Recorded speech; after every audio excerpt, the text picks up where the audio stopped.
کلوری کی تصویر۔ ایسا کیوں ہے کہ خدا نے مسیح یسوع کی زندگی، مسیح یسوع کی کردار اور مسیح یسوع کی عظیم قربانی کے عکس کو، اس کی تصاویر کو پرانے عہد نامے میں پنہا ہے، چھپایا ہے، رکھا ہے؟ اس کی پہلی وجہ کلام مقدس میں سے ہماری کبھی دلچسپی ختم نہ ہو۔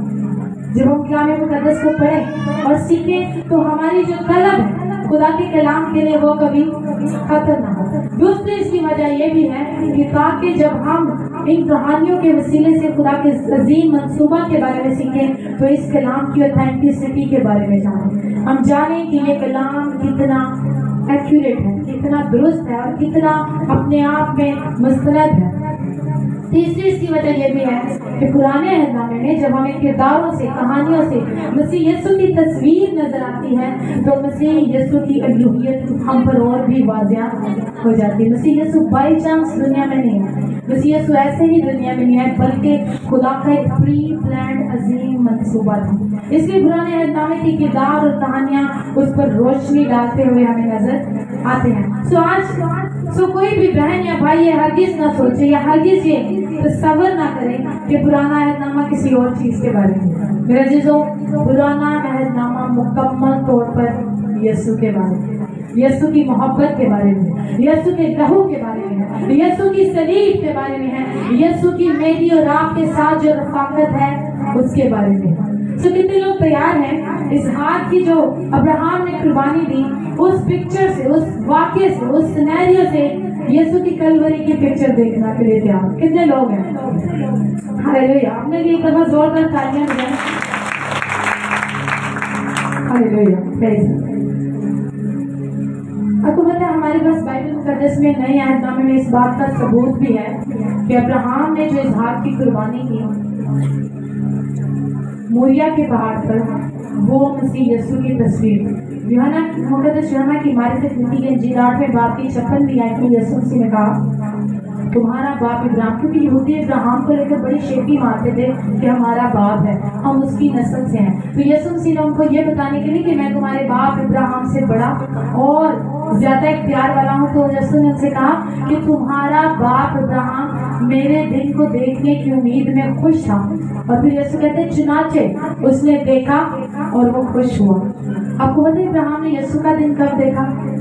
موریا کے پہاڑ، جب اسحاق کی قربانی کے لیے آیا۔ پھر غلطیوں کے خط میں ہم دیکھتے ہیں 4 باب کی 4 آیت میں، غلطیوں کے خط میں پولس رسول اس بات کو واضح کرتے ہیں کہ خدا نے پہلے ہی سے ابراہیم کو مسیح کی خوشخبری سنا دی کہ لوگ ایمان سے نجات کو حاصل کریں گے، اور ابراہیم کو کون سی خوشخبری سنائی؟ وہی موریا کے پہاڑ پر کہ صلیب ایسی واحد چیز ہے جس کو دیکھ کر لوگ نجات پائیں۔ صلیب وہ واحد راستہ ہے جو لوگوں کے لیے نجات کو ممکن کرے گا۔ ہاللیلویا! ہم دریافت کریں گے کہ اسحاق کی قربانی میں مسیح یسوع کی کلوری، مسیح یسوع کی صلیب، مسیح یسوع کی قربانی کی تصویر کس طرح سے ملتی ہے۔ نمبر 1 ہمارے پاس نقطہ ہے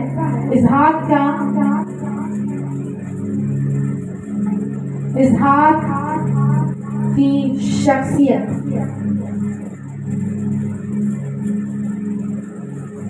اسحاق کی شخصیت، اسحاق ایک اسپیشل شخصیت کا مالک تھا، بالکل ایسے جیسے یسوع اسپیشل شخصیت کا مالک تھا۔ اگر آپ میں سب نکالیں پیدائش کی کتاب اس کا 18واں باب، میں حوالہ آپ کے سامنے پڑھوں گی، ایک اقتباس پڑھوں گی، اس کو غور سے سنیے گا۔ اسی حوالے کی مدد سے ہم اسحاق کی شخصیت میں مسیح یسوع کی شخصیت کو بھی دیکھیں گے۔ جب ابراہیم کے پاس 3 مرد آتے ہیں اور وہ ان کو روکتا ہے اور ان کو کہتا ہے آپ رکیں، اور وہ جلدی سے سارا کے پاس جاتا ہے، اسے کہتا ہے جلدی سے پھلکے بناؤ، پھر ایک جوان کو کہتا ہے بچڑا ذبح کرو، ان کے لیے کھانا تیار کرتا ہے، دودھ مکھن اور سب کچھ ان کے پاس لے کر آتا ہے، اور جب وہ کھا لیتے ہیں، وہ کھانا لیتے ہیں، کھاتے ہیں، تو اس کے بعد وہ ابراہیم سے 9ویں آیت میں کہتے ہیں پھر انہوں نے اس سے پوچھا کہ تیری بیوی سارا کہاں ہے؟ تب اس نے کہا وہ ڈیرے میں ہے۔ تب اس نے کہا میں پھر موسم بہار میں تیرے پاس آؤں گا اور دیکھ تیری بیوی سارا کے بیٹا ہوگا۔ خداوند ابراہیم سے کیا کہہ رہا ہے کہ میں پھر موسم بہار میں آؤں گا اور تیری بیوی سارا کے پاس کیا ہوگا؟ بیٹا ہوگا۔ اس کے پیچھے ڈیرے کا دروازہ تھا. سارا وہاں سے سن رہی تھی اور ابراہیم اور سارا ضعیف اور بڑی عمر کے تھے اور سارا کی وہ حالت نہیں رہی تھی جو عورتوں کی ہوتی ہے. تب سارا نے اپنے دل میں ہنس کر کہا کیا اس قدر عمر رسیدہ ہونے پر بھی میرے لیے شادمانی ہو سکتی ہے حالانکہ میرا خاوند بھی ضعیف ہے.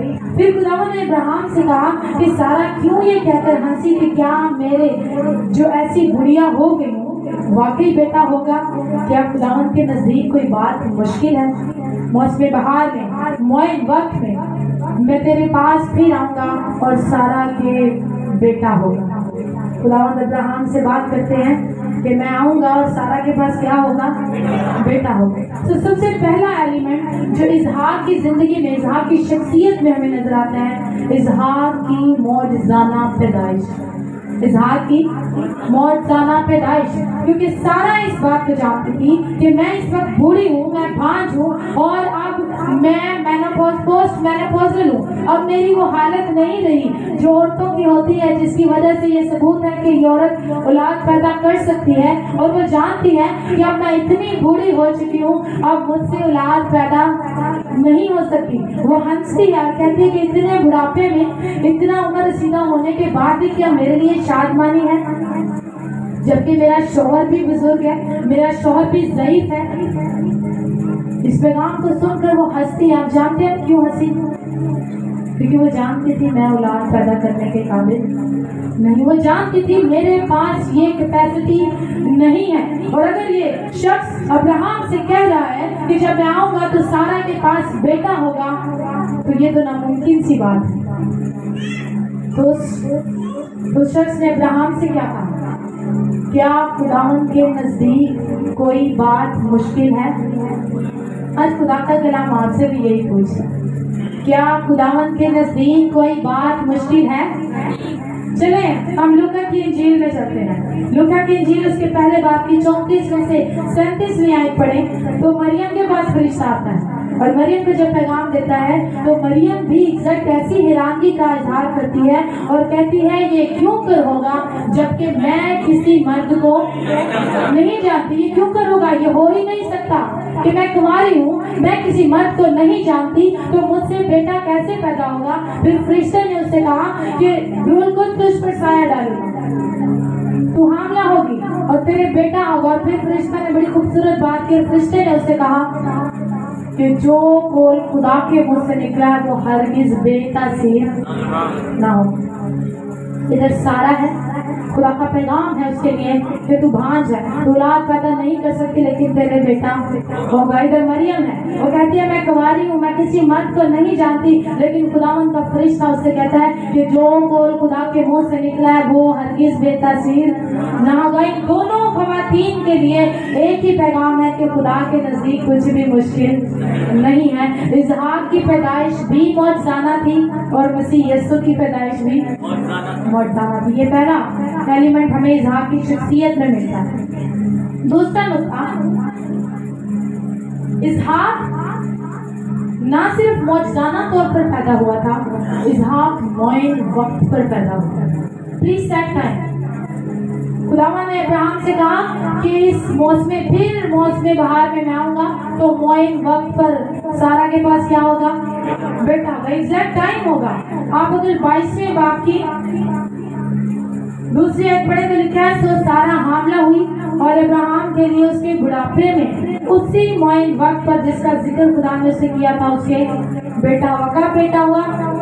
معین وقت پر. ایگزیکٹ ٹائم جو خدا نے ابراہیم کو دیا تھا اسی وقت میں کون پیدا ہوا؟ اسحاق پیدا ہوا. سو اسحاق نہ صرف معجزانہ طور پر پیدا ہوا، اسحاق ٹھیک وقت پر پیدا ہوا جو خدا نے دیا. اور غلطیوں کا مصنف کیا کہتا ہے؟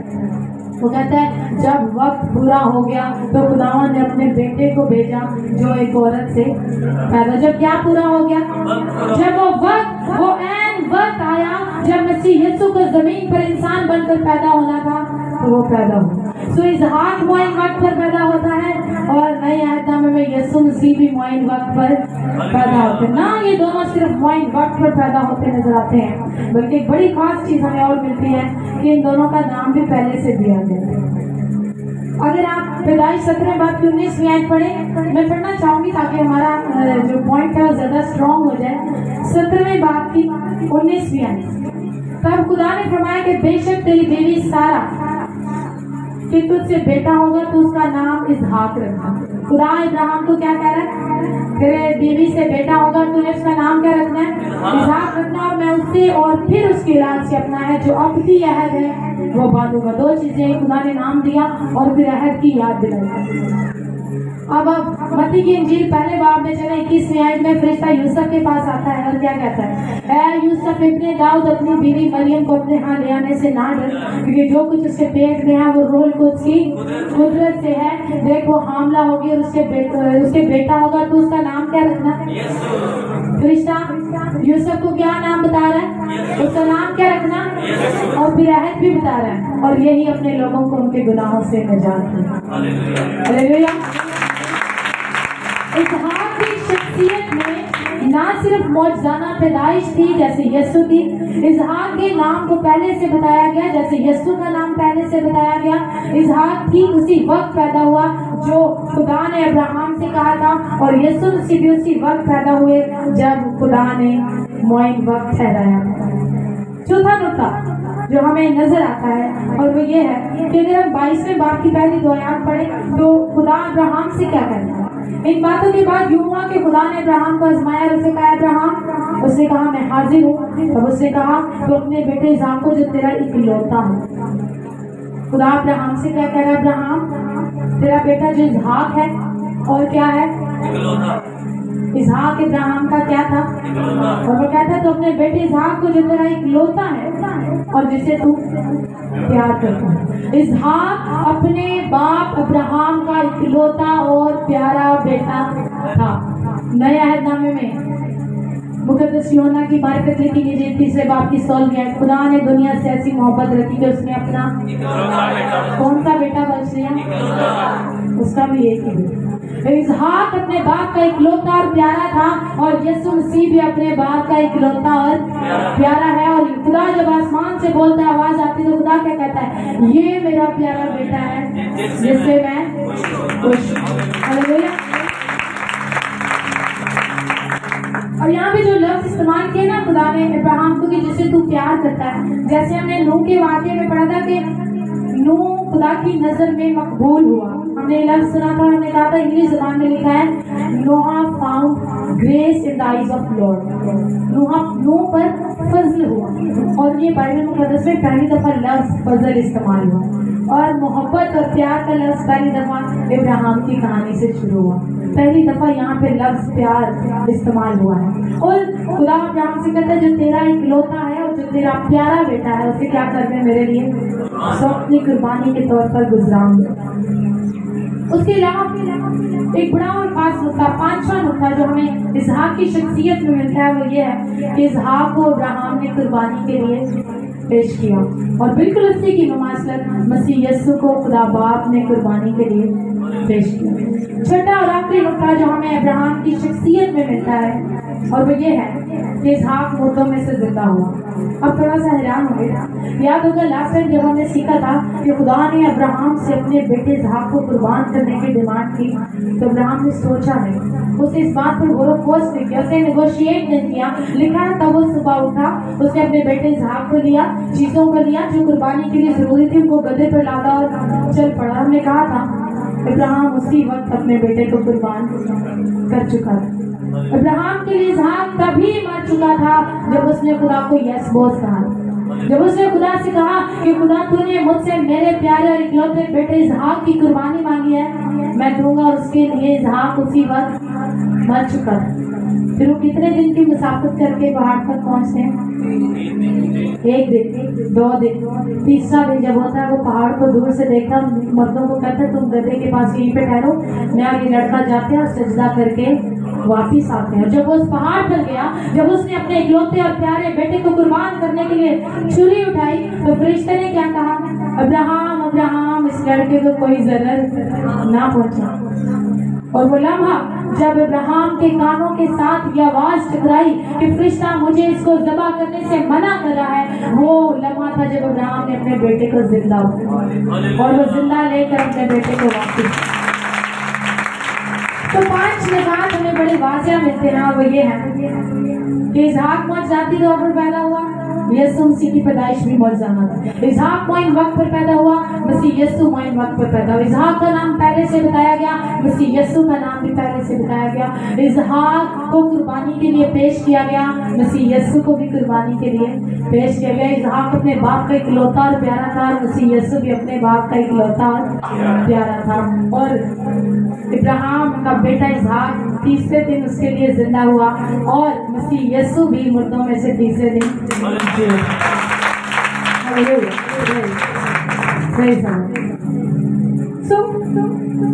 ہم اس چیز کو کتنی خوبصورتی سے دیکھتے ہیں کہ اسحاق کی شخصیت میں ہمیں یہ چیز ملتی ہے کہ اسحاق کا کردار بڑے چیدہ نکات میں مسیح یسوع کی تصویر کو پیش کرتے ہیں۔ ہمارے پاس ایک دوسرا نقطہ ہے، اور وہ یہ ہے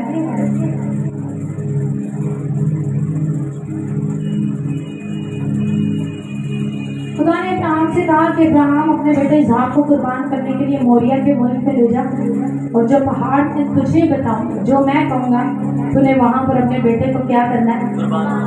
خاص جگہ، مخصوص اسپیسیفک پلیس۔ آپ کو پتہ ہے ہماری کائنات بہت بڑی ہے، ہماری کائنات میں سینکڑوں گلیکسیز ہیں، مطلب یہ ستاروں کا جھرمٹ ہے، یہ ستاروں کا جھرمٹ ہے، یہ اور یہ سینکڑوں ہے گلیکسیز ہیں۔ ان گلیکسیز میں سے ایک گلیکسی ہے جس کا نام ہے ملکی وے، جس میں ہم لوگ رہتے ہیں۔ اور اگر تشبیہاً اگر ہم اس پوری دیوار کو ہماری ملکی وے گلیکسی کہہ لیں، تو اس دیوار پر اگر میں ایک ڈاٹ لگاؤں پین سے، تو ہماری زمین کا یہ سائز ہے اس گلیکسی میں۔ ہماری زمین بالکل ایک ذرے کی طرح ہے ملکی وے گلیکسی میں، لیکن خدا نے اس پوری گلیکسی میں سے ایک چھوٹے سے ذرے کے برابر زمین کو چنا اپنی نجات کے منصوبے میں۔ پھر اس زمین پہ خدا نے خاص ملک کو چنا، پھر ایک خاص شہر یروشلم کو چنا، نہ صرف خاص شہر یروشلم کو بلکہ خاص پہاڑ کو نجات کے لیے استعمال کیا۔ اور آپ کو لگتا ہے یہ ایکسیڈنٹلی ہوا، یہ بائی چانس ہوا؟ نہیں میرے سے، یہ بائی چانس نہیں ہوا۔ میں نے کہا ہمارا خدا پری پلانڈ چیزوں کو لے کر چلتا ہے۔ جب ابراہیم اپنے بیٹے اسحاق کو قربان کرنے کے لیے لے کے جا رہا تھا، شاید ابراہیم کے لیے سب کچھ نیا تھا، لیکن خدا کے لیے کچھ بھی نیا خدا آلریڈی اپنے بیٹے کے لیے پلان کر چکا تھا، کیونکہ خدا جانتا تھا کہ جس جگہ پر، جس پہاڑ پر یہ ابراہیم اپنے بیٹے اسحاق کو قربان کرنے کے لیے لے کے جائے گا، نئے عہد نامے میں جب رومیوں کی حکومت ہونی ہے تو رومیوں کی جو لوگ ہوں گے رومی حکومت کے، وہ کیا کریں گے؟ وہ اس جگہ کا نام کلوری رکھیں گے، اور یہ وہی پہاڑ ہوگا جس پر میرا پیارا اکلوتا بیٹا پوری دنیا کے گناہوں کے لیے جان دے گا۔ سو یہ ایکسیڈنٹ نہیں تھا، یہ حادثاتی طور پر نہیں تھا، ایک خاص جگہ ڈیسائیڈ کی گئی، وہ مخصوص جگہ جہاں پر اسحاق کو لے جایا گیا۔ نئے عہد نامے میں یہ وہی جگہ جہاں پہ یسوع کو قربانی کے لیے لے کر جایا گیا۔ میرے عزیزو، اسحاق کا کردار مسیح یسوع کی کلوری کی تصویر کو ہم پر واضح کرتا ہے۔ ہم پر کیا واضح کرتا ہے؟ کلوری کی تصویر کو ہم پر واضح کرتا ہے۔ نہ صرف خاص شخصیت جو اسحاق کی مسیح یسوع کی تصویر کو پیش کرتی ہے، مخصوص جگہ تھی، اور تیسرے نمبر پر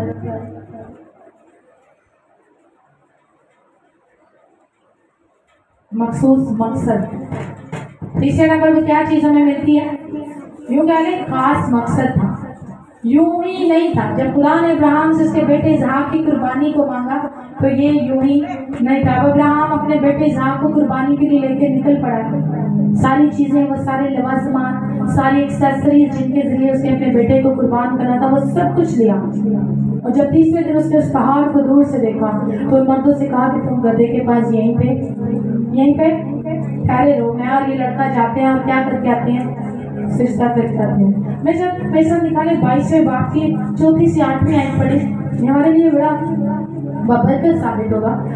4 آیت میں لکھا ہے، تب ابراہیم نے اپنے جوانوں سے کہا تم یہیں گدھے کے پاس ٹھہرو، میں اور یہ لڑکا دونوں ذرا وہاں تک جاتے ہیں اور سجدہ کر کے پھر تمہارے پاس واپس لوٹ آئیں۔ اور ابراہیم نے سوگندی قربانی کی لکڑیاں لے کر اپنے بیٹے اسحاق پر رکھی۔ ابراہم نے کیا کیا؟ سوختری قربانی کے لیے جو لکڑیاں تھیں وہ اس نے کس کے اوپر رکھی؟ کس پر رکھی؟ آپ لوگوں کو سمجھ آ رہی ہے کہ نہیں؟ پھر تھوڑا آواز کے ساتھ. سوختری قربانی کی لکڑیاں ابراہم نے کس کے اوپر رکھی؟ آئی وش میرے پاس پروجیکٹر ہوتا. آپ لوگ پروجیکٹر کے لیے دعا کریں خدا ہمیں پروجیکٹر دے. میں آپ کو تصویر دکھاتی ہوں. ایک جانب یہ جو لکڑی ہے نا، یہ لکڑی انسانیت کا نشان ہے. انسانیت سے مراد انسان کی وکڈنس، گناہ، بدکاری، زنا کاری. اور وہ لکڑیاں ابراہم نے اپنے بیٹے اسحاق پر رکھی اور اس کو پہاڑ کی جانب لے گیا. تو آپ ایک تصویر دیکھتے جس کی ایک جانب آپ اسحاق کو دیکھتے جس کے کندھے پر لکڑیاں ہیں اور وہ موریا کے پہاڑ پر جا رہا ہے، اور دوسری جانب 2000 جو شروع ہونے کی آغاز کی جب مسیح یسوع اپنی صلیب کو اٹھاتے ہوئے کلوری کے پہاڑ پر جاتے ہوئے آپ کو نظر آتے. اس نے لکڑیاں اپنے بیٹے اسحاق پر رکھی، وہ لکڑی جس کے اوپر اسحاق کی قربانی ہونی تھی، جس کے اوپر اسحاق کی سوتنی قربانی ہونی تھی. اسحاق خود وہ لکڑیاں اٹھا کر موریا کے پہاڑ پر جا رہا ہے، اور وہ لکڑی، وہ صلیب جو میرے اور آپ کے گناہ تھے، جو میری اور آپ کی بدکاری تھی، مسیح یسوع نے اسی لکڑی کو اپنے کندھے پر اٹھایا اور کلوری تک خود لے کر گیا. وہ صلیب جس پر اس نے خود لٹکنا تھا، جس پر اسے خود جان دینی تھی، وہ لکڑی خود اٹھا کر کلوری کے پہاڑ پر گیا. اور اگلی آیت میں لکھا ہے تب اسحاق نے اپنے باپ ابراہم سے کہا ہے باپ. اس نے جواب دیا کہ میرے بیٹے میں حاضر ہوں. اس نے کہا دیکھ آگ اور لکڑیاں تو ہیں پر سوکھلی قربانی کے لیے برا کہاں ہے. بائبل اسکالرز کہتے ہیں ہم بعض کا سوال کچھ جاننے کے لیے کرتے ہیں اور بعض کا سوال جو ہمیں محسوس ہو رہا ہوتا ہے اس کو جاننے کے لیے کرتے ہیں. اسحاق کو کہیں نہ کہیں یہ محسوس ہو رہا تھا میرا باپ آج نارمل بہیو نہیں کرتا. ہم جب بھی قربانی کرتے ہیں برا ساتھ لے کے جاتے ہیں، آج برا ساتھ نہیں ہے. اور ابراہم اور اسحاق اس سفر میں اکیلے ہیں، اور ان دونوں کی اکیلوں کی وہ رفاقت ہمیں باغ گتسمنی میں یسوع کی وہ یاد دلاتی ہے جب یسوع باغ گتسمنی میں اپنے باپ سے کہتا ہے اے باپ ہو سکے تو یہ پیالہ مجھ سے ڈھل جائے. اور جب باپ کی خاموشی کو دیکھا تو یسوع کہتا ہے اے باپ میری نہیں بلکہ تیری مرضی پوری. اور جب اسحاق نے اپنے باپ سے پوچھا کہ باپ ہمارے پاس لکڑیاں ہیں، ہمارے پاس آگ ہے، لیکن سوکھنی قربانی کے لیے برا کہاں ہے، تو ابراہم کہتا ہے میرے بیٹے خدا اپنے واسطے خود برا مہیا کرے گا، خود مہیا کرے گا. اور ابراہم نے اس پہ اوکے کہا. ابراہم نے کوسچن نہیں کیا. دیکھیں بڑے غور سے سنیں گے، ابراہم ایک بوڑھا شخص ہے، 100 سال سے زیادہ کی عمر کا شخص ہے، اور اپنے بیٹے کو کہتا ہے کہ آپ اپنے ہاتھ باندھیں اور اس لکڑیوں پر، یہ جو میں نے قربان کا بنائی ہے اس پر لیٹ جائیں. اور اسحاق کیا کرتا ہے؟ ضد کرتا ہے، انکار کرتا ہے، کوسچن کرتا ہے، وہاں پہ لیٹ جاتے ہیں. اب ابراہم بوڑھا شخص ہے جو کمزور ہے، 100 سال سے زیادہ عمر کا ہے، شاید جس کے اندر طاقت نہیں ہے کہ ابراہم کو زبردستی باندھ سکے اسحاق کو. میں نے بہت زیادہ یہ سرچ کی کہ اسحاق کی ایج کی کوئی کیلکولیشن نکلے، لیکن کوئی ایگزیکٹ ایج نہیں ہے. اسکالرس کے مطابق اسحاق 5 سال سے زیادہ اور 30 سال سے کم عمر کا. تو اس میں کوئی بھی ایج ہو سکتی ہے. اگر وہ 6-7 سال کا بھی تھا تو آج 6-7 سال کا بچہ سب سمجھ سکتا ہے، کافی چیزیں انڈرسٹینڈ کرتا ہے، خاص کر ان ریچولس کو جو ماں باپ کرتے ہیں. اب ابراہم نے اپنے بیٹے کے ہاتھ باندھے اور اسحاق کو قربان گاہ پر لٹا دیا. اسحاق تو بڑی آسانی سے اپنے ہاتھ چھڑا کر وہاں سے بھاگ سکتا تھا، بڑی آسانی سے وہ اپنے باپ کو انکار کر سکتا تھا، بڑی آسانی سے وہ اپنی جان بچا کر جا سکتا تھا، لیکن ایسا اس نے نہیں کیا. آپ جانتے ہیں کیوں؟ کیونکہ صلیب کی اس جانب پرانے عہد نامے میں پیدائش کے 22ویں باب میں آپ کو ایک ایسا بیٹا نظر آتا ہے جو قربان گاہ پر لیٹ جاتا ہے اپنے باپ کی فرما برداری میں، کیونکہ وہ جانتا ہے کہ صلیب کی دوسری جانب ایک بیٹا ہے جو اپنی کیا کرے گا، جو اپنے باپ کو اپنا آپ سونپ دے گا اور اپنے باپ کی فرما برداری میں قربان گاہ پر لیٹ جائے گا.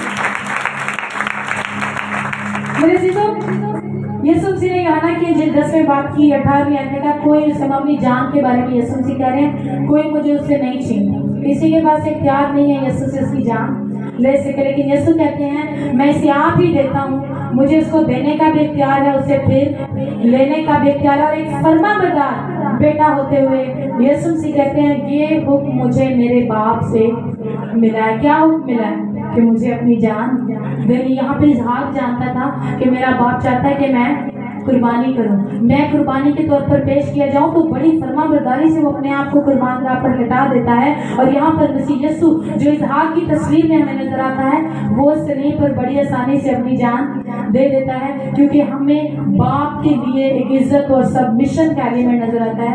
مسیح یسوع نے کہا میں وہی کرتا ہوں جو میرا باپ کہتا ہے، میں وہی کرتا ہوں جو میرا باپ کہتا ہے. اور مسیح یسوع کے لیے مشکل نہیں تھا. مسیح یسوع نے باقی کا سامنے کا میں کہا پترس سے کہ اگر میں باپ سے درخواست کروں تو وہ مجھے کتنے فرشتے بھیج سکتا ہے؟ 12 کمن فرشتے، لاکھوں فرشتے آ سکتے ہیں میری مدد کے لیے، لیکن مجھے ایسا نہیں کرنا. اسحاق اپنی مدد کر سکتا تھا لیکن اس نے اپنی مدد نہیں کی، کیونکہ وہ مسیح یسوع کی عظیم قربانی کی تصویر کو پیش کر رہا تھا. نئے عہد نامے میں مسیح یسوع کو بہت سے لوگ دیکھ کر کہہ رہے ہیں یہ تو بڑے معجزات کرتا تھا، آج یہ اپنے آپ کو ہی نہیں بچا پا رہا. میرے عزیزوں، مسیح یسوع اپنے آپ کو بھی بچانا چاہتا ہی نہیں، وہ خود اپنی جان دینے کے لیے آیا. وہ وگر تھا، وہ طاقتور تھا، قادر مطلق تھا، اومنیپوٹنٹ، اومنیپریزنٹ تھا. اس کے باوجود اس نے صلیب پر جان دی تاکہ میں اور آپ گناہوں کے کفارے کو حاصل کر سکیں. اس نے اپنے باپ کی فرما برداری کی. اور ہمیں یہ ایلیمنٹ نظر آتا ہے، ہمیں یہ واضح طور پر نظر آتا ہے کہ مسیح یسوع نے عظیم قربانی کے لیے اپنے آپ کو اپنے باپ کے تابع کر دیا. آپ کو پتا ہے ابراہیم نے رسیوں سے اسحاق کے اندر سے بچڑے کے ٹانگیں باندھی جاتی ہیں قربانی سے پہلے، اسحاق کے ہاتھ باندھے، اور وہ رسی جس سے اسحاق کے ہاتھ بندھے وہ رسی گناہ کی قید، گناہ کی غلامی کی تصویر کو پیش کرتی. وہ چھری جو ابراہیم کے ہاتھ میں تھی جس سے اس نے اپنے بیٹے کو ذبح کرنا تھا، وہ چھری موت سے پیدا ہونے والی موت کی تصویر کو پیش کرتی. وہ آگ جو ابراہیم کے ہاتھ میں تھی سوختنی قربانی کے لیے، وہ آگ گناہ کے بارے میں خدا کے غضب کو ظاہر کرتی. اور وہ سب چیزیں اسحاق قبول کرنے کو تھا، اور وہ سب چیزیں میرے اور آپ کے یسوع نے قبول کی. اس نے اس موت کے پیالے کو پیا جس موت کے پیالے کے لیے وہ گتسمنی میں کہہ رہا تھا باپ ہو سکے تو یہ پیالہ مجھ سے. اس نے اس غضب کو پیا، اس موت کو میرے اور آپ کے لیے برداشت کیا تاکہ میں اور نجات یافتہ ہو سکے.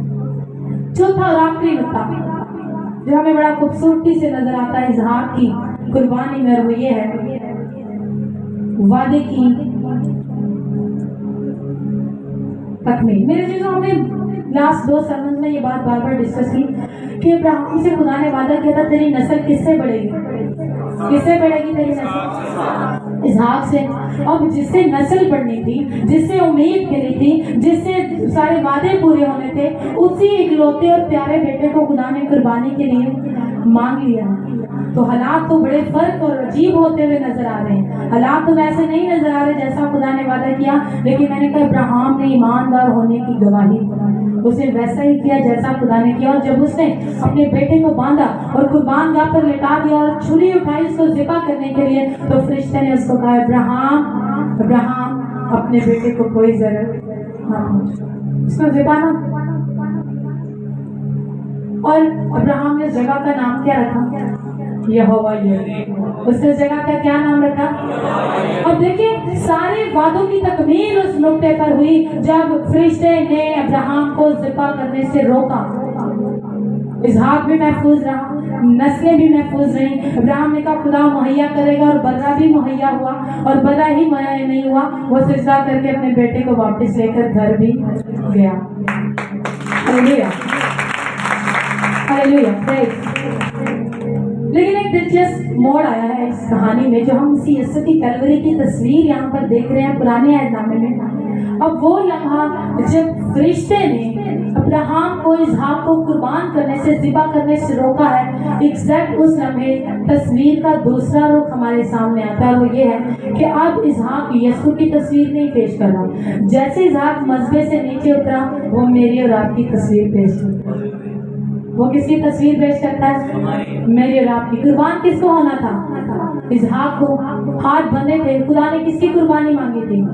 اسحاق کی. اور وہ تیار ہے قربانی کے لیے، لیکن خدا کی کیا کیا؟ خدا نے اسحاق کو سیو کیا، خدا نے اسحاق کو بچایا. اور اسی وقت لکھا ہے کہ ابراہیم نے پیچھے مڑ کے دیکھا تو ایک مینڈا اسے نظر آیا جس کا سر کہاں پھنسا ہوا تھا؟ کہاں پھنسا تھا سر؟ یقیناً اس کے سینگ وغیرہ وہاں پہ پھنسے ہوں گے. اور اگر آپ اس مینڈے کو تصور کریں جس کا سر جھاڑیوں میں پھنسا ہے, تو آپ کو سلیب پر لٹکا یسوع جس کے سر پر کانٹوں کا تاج ہے اس کی تصویر پیش کرتا ہوا نظر.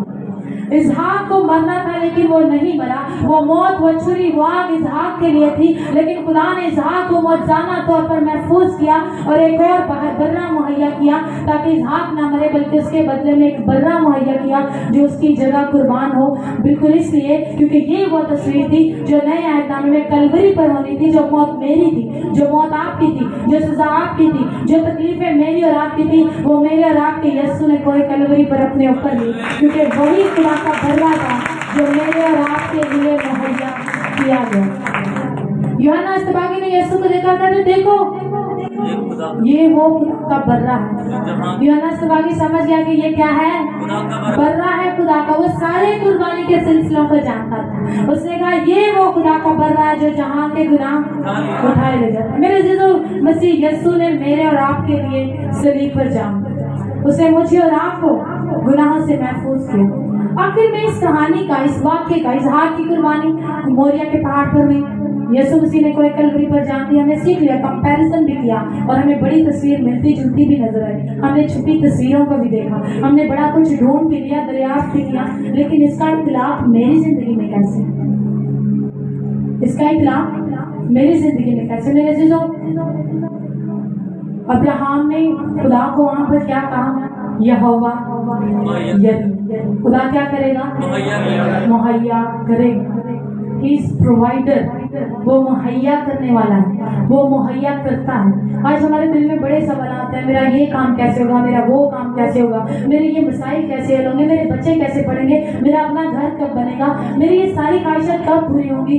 تو میں آپ کو بتاؤں, خدا کا کلام آپ سے کہتا ہے خدا مہیا کرے گا, خدا مہیا کرے گا. اگر ہم رومیوں کے نام پولس رسول کا خط اس کے 8ویں باب کی 32ویں آیت پڑھیں تو لکھا ہے, پولس رسول بڑی خوبصورتی سے کہتے ہیں جس نے اپنے بیٹے کو ہی دریغ نہ دی. بھائی خدا کا اکلوتا بیٹا ہے, خدا اس سے بہت پیار کرتا ہے, پر اس نے اسی کو ہی دریغ نہیں کیا, اس نے اسی کو ہی دے دیا. کوئی کسی سے اتنی محبت کر سکتا ہے کہ وہ اپنی جان دے دے؟ اولاد کوئی نہیں دیتا کسی کو, اپنی اولاد کسی کے لیے مرنے کے لیے کوئی نہیں دیتا, لیکن آسمانی باپ نے ایسا کیا. وہ کتنی محبت آپ سے کرتا ہوگا کہ اس نے اپنا اکلوتا بیٹا آپ کے لیے دے دیا. اس نے ابراہیم کے بیٹے کو تو دریغ کر دیا, اس نے ابراہیم کے بیٹے کو تو محفوظ کر لیا, لیکن کلوری پر اپنے بیٹے کو نہیں بچایا. آپ جانتے ہیں کیوں؟ تاکہ میں اور آپ بچ سکیں, تاکہ میں اور آپ گناہوں کی سزا سے بچ سکیں. تو پولس کہتے ہیں جس نے اپنے ہی بیٹے کو دینے سے دریغ نہ کیا بلکہ ہم سب کی خاطر اسے حوالہ کر دیا, وہ اس کے ساتھ اور سب چیزیں بھی ہمیں کس طرح نہ بخشے. بھائی جس نے آپ کو اپنا اکلوتا بیٹا دے دیا, اس کی تذلیل کریں, اسے ماریں, جو مرضی کریں, سلیب دیں, آپ کے گناہوں کا سارا اس پہ بوجھ آ گیا, کیا وہ آپ کو باقی چیزیں نہیں دے سکتے؟ وہ دے گا, وہ مہیا کرنے والا. میرا اپنے آپ سے اور آپ سب سے ایک سوال ہے, مسیح یسوع نے ہمارے لیے صلیب پر جان دی, اس بات کی ہمیں کوئی تسلی ہے؟ کیا ہماری زندگی میں اس بات کی کوئی تسلی ہے کہ پوری کائنات کا پیدا کرنے والا خدا, جس نے آسمان اور زمین کو پیدا کیا, جس نے سمندر کے بیچ تمام جانوروں کو, مخلوقات کو پیدا کیا, جس نے مجھے اور آپ کو پیدا کیا, جس کے منہ کے دم سے یہ ساری کائنات وجود میں آئی ہے, وہ آج میرے اور آپ کے لیے صلیب پر لٹکا. جانتے ہیں کیوں؟ تاکہ میرے اور آپ کے پاس ایک ابدی امید ہو سکے, ہمارے پاس گناہوں سے آزادی کی امید ہو سکے, ہمارے پاس اپنی زندگی کی امید ہو سکے. اس لیے اس نے اپنا اکلوتا بیٹا بخش دیا. اور اگر مسیح یسوع کی صلیب پر جان دینے سے ہمیں بڑی امید ہے تو میرے عزیزوں ہمارے پاس ایمان کی تقویت ہونا بھی ضروری ہے. ایک دفعہ ایک مشنری خدمت کے لیے اسے کہیں جانا تھا, دریا کے پار, آج سے کئی سال پہلے کی بات ہے. اور اس مشنری کو آج کل تو ایئر کرافٹس ہیں, بسیز ہیں, تب اتنی سہولیات نہیں تھی, تو اس نے کیا کیا, اس نے کشتی میں سوار ہو کر اس علاقے میں جانا تھا. اور وہ علاقہ بدترین علاقہ تھا, وہاں پہ لوگ جانوروں کی طرح رہتے, انسانوں کو کھاتے تھے, اور عجیب و غریب وہاں کے حالات تھے. اور جب ان کے سینئر خادم نے پوچھا کہ اس علاقے میں خدمت کرنے کے لیے کون جائے, تو ایک بڑا ایماندار اور راست باز شخص اٹھا, مشنری اٹھا, اور اس نے کہا کہ میں جاؤں. لوگ بڑے حیران تھے, اس کو پتا ہے وہاں کا علاقہ کیسا, اس کے باوجود یہ وہاں پر خدمت کرنے کے لیے چاہتے. انہوں نے کہا کہ وہاں پہ تمہاری جان کو خطرہ ہے, تمہیں کون بچائے گا, تمہیں کیسے سیو کیا جائے گا؟ اس نے کہا یہوہ جری, خدا مہیا کرے گا. جب وہ کشتی میں سوار ہوا تو اس کے سینئر خادم نے اس کو اینویلپ دیا, ریپ کپڑے پیج میں ریپ کی کچھ چیزیں دی جو سیل ہوئی تھی. اس نے اس کو اینویلپ دیا اور اسے کہا کہ آپ اپنے ساتھ لے جائیں. جب کبھی آپ بہت پریشان ہیں, جب کبھی آپ مایوس ہیں, جب کبھی آپ پر بڑا مشکل وقت ہے, جب کبھی آپ کی جان خطرے میں, تو آپ اس انویلپ کو کھولیے, اس کو استعمال کیجیے. انہوں نے کہا ٹھیک ہے سر. اس نے اپنے بیگ میں وہ انویلپ رکھا اور دریا کے پار خدمت کے لیے چلا. وہاں پر اس نے 10 سال خدمت کی, اور جب 10 سال کے بعد وہ واپس آیا, سب نے اس کو خوش آمدید کہا. اور جب وہ واپس آیا تو اس نے اپنے بیگ میں سے انویلپ ویسے کا ویسا ہی نکال کے اپنے سینئر کو تھما دیا. اس نے کہا کیا تمہیں اس جنگل میں, اس جگہ پر, کیا تمہیں مشکلات کا سامنا نہیں تھا؟ کیا تمہیں مایوسی کا, دکھوں کا, تکلیفوں کا, موت کا سامنا نہ ہوا؟ کیا تمہیں بھوک کا احساس نہ ہوا کہ تمہیں یہ انویلپ کھولنا ہی نہیں پڑا؟ تو اس خادم نے کہا, اس مشنری نے کہا بالکل نہیں, کیونکہ میرا خدا ہمیشہ میرے ساتھ ہے. اس نے میری ہر ضرورت کو پورا, اس نے مجھے ہر مشکل میں محفوظ کیا, اس نے مجھے ہر حالات میں سنبھالے رکھا. مجھے کبھی ایسا محسوس ہی نہیں ہوا کہ میں اکیلا ہوں. مجھے کبھی ایسا محسوس نہیں ہوا کہ میں بیمار ہوں. مجھے کبھی ایسا محسوس نہیں ہوا کہ میری کوئی مدد نہیں کرنے والا, کیونکہ میرا یہوہ میرے ساتھ. میرے چیزوں, مجھے پتا ہم جتنے بھی لوگ یہاں پر بیٹھے ہیں, ہماری بہت سی ایسی ڈیمانڈس ہیں, خواہشات ہیں, ضروریات ہیں, جن کے لیے ہم منتظر ہیں کہ یہ کب ہو. اگر آپ بیماری کا شکار ہیں اور آپ تندرستی کے طرف دیکھ رہے ہیں, آپ تندرستی کے منتظر ہیں, اگر آپ اچھی جاب کے منتظر ہیں, اگر آپ اچھے کاروبار کے منتظر ہیں, اچھی ڈگری کے منتظر ہیں, اگر آپ اچھے حالات کے منتظر ہیں, اگر آپ اولاد کے منتظر ہیں, تو میں چاہتی ہوں آپ سب بلند آواز سے کہیں خدا مہیا کرے. ہاللویا. خدا مداج کے پاک کلام کے ذریعے